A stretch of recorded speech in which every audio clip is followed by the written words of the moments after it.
Datuk Dr. Speaker. Um, saya cukup memahami apa yang disebutkan oleh Menteri. Namun kalau saya diizinkan Datuk Yang di-Pertua untuk membawa sedikit lanjutan soalan ini.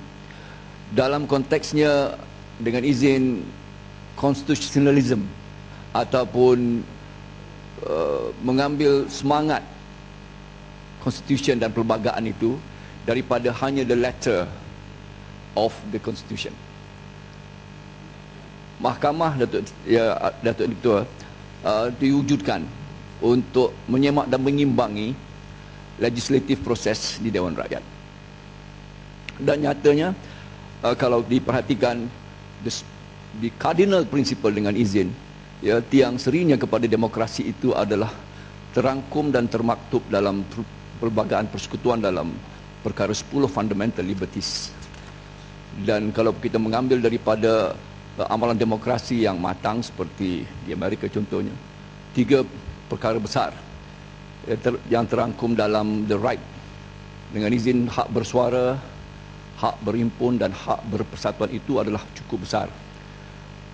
Dalam perkara yang diambil tindakan mahkamah, apakah boleh sebuah mahkamah, keputusan mahkamah, dan dalam konteks ini mahkamah magistrate wilayah persekutuan, di wilayah persekutuan menggunakan undang-undang kecil untuk meragut dan menafikan apa yang sebenarnya terangkum dalam peruntukan dan provision of the Federal Constitution dalam Fundamental Liberties perkara 10.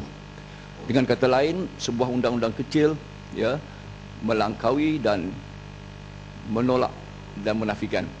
Jadi dari menafikan peruntukan, what dengan izin, apa yang the big prince give, the small print takes away.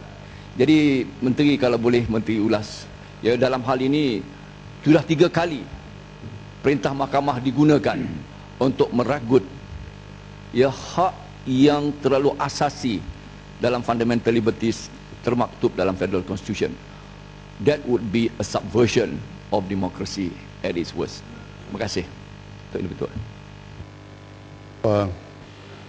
Pertamanya, mahkamah ni dia interpret the law. Dia mentafsirkan undang-undang yang dibuat sendiri oleh legislatif. Legislatif menggubalkan undang-undang dan mahkamah interpret. Jadi dia cuma interpret. Dalam kes yang Muhammad bangkitkan ini, mungkin yang Muhammad hanya melihat daripada hak asasi orang yang berminat untuk melakukan sesuatu perkara itu. Tetapi tempat di mana perkara itu nak dilakukan merupakan satu tempat yang mempunyai pemilik, dan pemilik juga berhak untuk mempertahankan tempatnya itu dengan meminta supaya haknya itu tidak dicerobohi oleh mereka yang mahu melakukan demonstrasi itu.